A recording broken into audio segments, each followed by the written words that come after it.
Hello dear student, today we will discuss what features of Indian economy at the time of independence and before starting and discussion about this topic, firstly clear the meaning of economy, what is the meaning of economy and what is the meaning of developed and underdeveloped economy. Previous lecture based on this topic. Further, we discuss what nature of Indian economy. तो nature of Indian economy की जहाँ बात करते हैं on the basis of eve of independence, यानी कि जब independence के टाइम में सिचुएशन इंडिया की किस तरह की रही है। इंडिया की इकोनॉमी अंडर डेवलप थी क्योंकि वहाँ पे पर कैपिटा इनकम 230 पर पर्सन के हिसाब से थी और एग्रीकल्चर इकोनॉमी भी बहुत ज़्यादा ग्रो नहीं थी, लेकिन बहुत से number of the peoples based on the agriculture sector 70% of the population engaged with agriculture.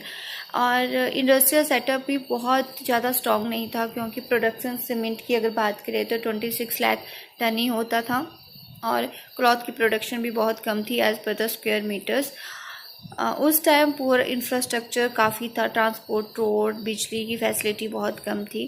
ज़्यादातर जो इंडियन थे वो इंपोर्ट पे डिपेंडेंट थे, ब्रिटिश से इंपोर्ट आता था, अदर कंट्री से इंपोर्ट किया जाता था, लेकिन जो भारत में बनाई गई वस्तुएं हैं वो ब्रिटिश इंडस्ट्री को ही एक्सपोर्ट की जाती थी।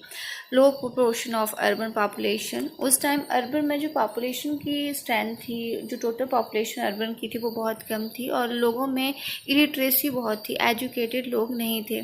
मेन रीज़न उस टाइम ये भी था कि स्टैग्नेंट इकोनॉमी यानी कि इकोनॉमी में पूरी तरह से स्थिरता थी, किसी तरह का कोई चेंज नहीं था, स्टेबल थी। 1947 में रेट ऑफ इनकम भी 0.5% था और बहुत से फैक्टर है इसके लिए, क्योंकि स्टैग्नेशन के लिए एक तो कॉलोनियल एक्सप्लॉयटेशन, फेड्यूल सिस्टम, प्रोडक्शन का ब्रिटिश के गवर्नमेंट के रूल रेगुलेशन के आधार पे काम करना पड़ता था। ये सारी चीज़ें एक स्टैग्नेशन इकोनॉमी की तरफ थी क्योंकि वो अपने बेनिफिट के लिए काम करते थे।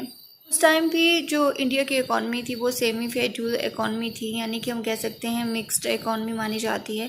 इसमें फेडरलिज्म काफ़ी था, ज़्यादातर कंट्रोल ब्रिटिश रूलर का था, लेकिन जो भी कल्टीवेशन की हम बात करते हैं, एग्रीकल्चर की बात करते हैं, उनके ऑनर को ही अधिकार नहीं था अपनी लैंड के ऑनरशिप के लिए। जिम्मेदारी प्रथा थी, मालवाड़ी प्रथा थी। कैपिटलिज्म की बात करें तो इसमें लार्ज इंडस्ट्री का सेटअप था, लेकिन वहाँ पे जितनी भी इंडस्ट्री इंडिया में सेटअप थी उनका मैनेजमेंट और कंट्रोल फॉरेन मैनेजिंग एजेंसी के पास था, वही उनको कंट्रोल करती थी। और एग्रीकल्चर को भी देखा जाए तो एग्रीकल्चर को भी कैपिटलिज्म में माना जाता था क्योंकि क्रॉप फार्मिंग को ज़्यादा से ज़्यादा बढ़ावा दिया जाता था। डेप्रिसिएटेड इकोनॉमी थी, कोई भी चीज़ को रिप्लेस नहीं किया जाता था, उन्हीं पुरानी चीज़ों से काम चलाया जाता था प्रोडक्शन में और इसकी वजह से प्रोडक्शन की कैपेसिटी भी काफ़ी लो हो चुकी थी।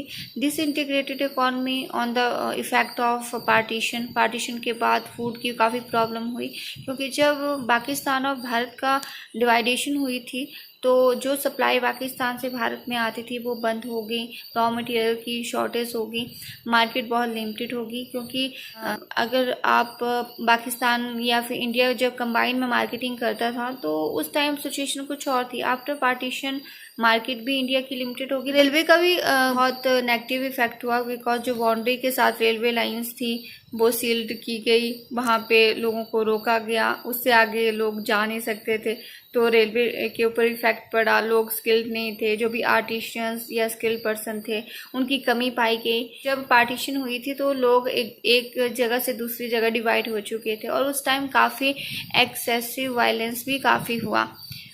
कॉलोनियल इकोनॉमी का मतलब यही है कि जो आपकी ब्रिटिश गवर्नमेंट थी उनका ज़्यादा से ज़्यादा रोल रहता था इंडस्ट्री के ऊपर।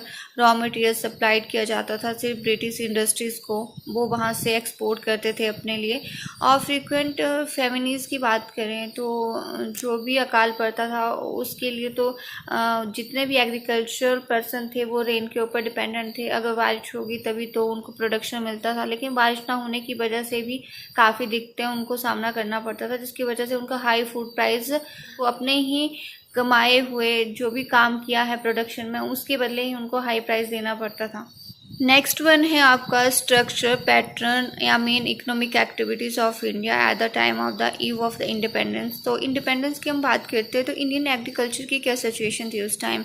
एग्रीकल्चर में 70% 80% से अब पॉपुलेशन थी, लेकिन फिर भी प्रोडक्शन की जो ग्रोथ रेट थी वो बहुत कम थी, क्योंकि marginal utility of production zero के नाम से जानी जाती थी। बैकवर्ड टेक्नोलॉजी का यूज़ किया जाता था एग्रीकल्चर में, किसी तरह की एडवांसमेंट नहीं हुई और उसी कारण लोग अपने हाथों से काम करते थे, कोई टेक्नोलॉजी का यूज़ नहीं करते थे, उससे प्रोडक्शन बहुत कम निकल के आती थी। तो आपकी इनपुट की यूटिलाइजेशन थी वो भी बहुत कम थी। बहुत से लोग एग्रीकल्चर में काम करते थे, लेकिन एग्रीकल्चर को कमर्शलाइज नहीं किया जाता था, उनको मार्केट में उनके प्रोडक्ट को बेचा ढंग से नहीं जाता था, उनके प्राइस अच्छे नहीं मिलते थे। जिम्मेदारी प्रथा थी और साथ में हम कह सकते हैं कि मालवाड़ी सिस्टम था। लोग काम तो करते थे लेकिन उनको उस काम का उतना पैसा नहीं मिलता था, अपने ही लैंड पे ओनरशिप नहीं कर सकते थे। जो कल्टीवेशन करते थे उनको अपने ही लैंड पे ओनरशिप का अधिकार नहीं था। और देखा जाए तो प्रेशर ये भी था कि पॉपुलेशन जिस हिसाब से पॉपुलेशन थी उस हिसाब से लैंड की कमी थी और लैंड की डिवाइडेशन करना भी बहुत बड़ा इशू था। Indian industry on the eve of the independence क्या सिचुएशन रही है, क्या सिचुएशन थी eight the time of the eve of independence. तो सबसे पहले तो हम ये कह सकते हैं जो बायर गुड्स हैं उनकी इंडस्ट्री बहुत कम लिमिटेड थी। एक्सपोर्ट ओरिएंटेड इंडस्ट्री सेटअप थी, सिर्फ ब्रिटिश रूल के अकॉर्डिंग ब्रिटिश एजेंसी कंट्रोल करती थी उन इंडस्ट्री को और वहाँ से ही एक्सपोर्ट उनको हो जाता था। और मेन चीज़ है बेसिक इंडस्ट्री की, जो हमारी बेसिक नीड को पूरा करती है, लाइक एज कपड़ा, मकान के बनाने वाले सामान, ये सारी चीज़ें। इंडस्ट्री का जो सेटअप था वो बहुत ही कम था उस टाइम, स्मॉल स्केल इंडस्ट्री बहुत कम थी। मैनेजिंग एजेंसी सिस्टम, ब्रिटिश का खुद का मैनेजिंग एजेंसी सिस्टम था कि जो इंडस्ट्री सेटअप था उनके रूल के अकॉर्डिंग, तो वो ही हर चीज़ को मैनेज करते थे, हर इंडस्ट्री को मैनेज करते थे। गवर्नमेंट का जो हम इंडिया गवर्नमेंट का बहुत ही कम कंट्रोल रहता था, सिर्फ जो ब्रिटिश गवर्नमेंट है वही उन चीज़ों को कंट्रोल करती थी। Lack of the government patronage, government small scale industry को बढ़ावा नहीं देती थी, नए उद्यमी को आगे नहीं देती थी, क्योंकि उनको पहले ही रिस्ट्रिक्टेड कर दिया जाता था। ब्रिटिश ऑफिसर का ज़्यादा रोल इंडस्ट्री के ऊपर रहता था। तो ये सारी मेन चीज़ें थी उस टाइम जब इंडिपेंडेंस का टाइम था। अब बात आती है कि जो मेन फीचर्स हैं इंडियन इकॉनमी के वो किस तरह के रहे थे। सबसे पहले तो स्टेगनेट इकॉनमी है, मैंने पहले ही भी कह दिया कि स्टेबिलिटी थी इकॉनमी में, कोई फ्लक्चुएशंस नहीं था, स्टेबल ग्रोथ चली हुई थी। और बैकवर्ड इकॉनमी को हम चूज़ कर रहे थे, एग्रीकल्चर में भी पुरानी चीज़ों को लेकर, इंडस्ट्री में भी हम अच्छी तरह से ग्रो नहीं कर पा रहे थे। पॉपुलेशन जो है 36 करोड़ थी, लेकिन इलिटरेसी बहुत ज़्यादा थी, लोग अनपढ़ थे, उसकी वजह से ना वो अर्बन एरिया में जाके इंडस्ट्री सेटअप कर पाते, ना वो किसी अन्य प्रोफेशन में जाके वो काम कर पाते थे। उनका मेन मोटिव और सोर्स था सिर्फ ओनली एग्रीकल्चर। लेकिन एग्रीकल्चर में जो इंस्ट्रूमेंट यूज़ किए जाते थे वो भी आउटडेटेड थे उस टाइम, तो उससे प्रोडक्शन की जो ग्रोथ है वो भी बहुत कम निकल के आती थी। Backward agriculture facility, industrial backwardness, industry अभी अच्छे से सेटअप नहीं थी और कैपिटल फॉर्मेशन तो बहुत ही कम था, यानी कि नई इंडस्ट्रियों को सेट करना, नए उद्यमियों को मौका देना, नए एंटरप्रेन्योरशिप को मौका देना, तो ये चीज़ें उस टाइम नहीं होती थी। और देखा जाए तो हाई इन्फ्लेशन रेट भी देखने को मिलता था, क्योंकि प्रोडक्शन होती थी लेकिन उसका जो एक्सपोर्ट है वो ब्रिटिश को किया जाता था।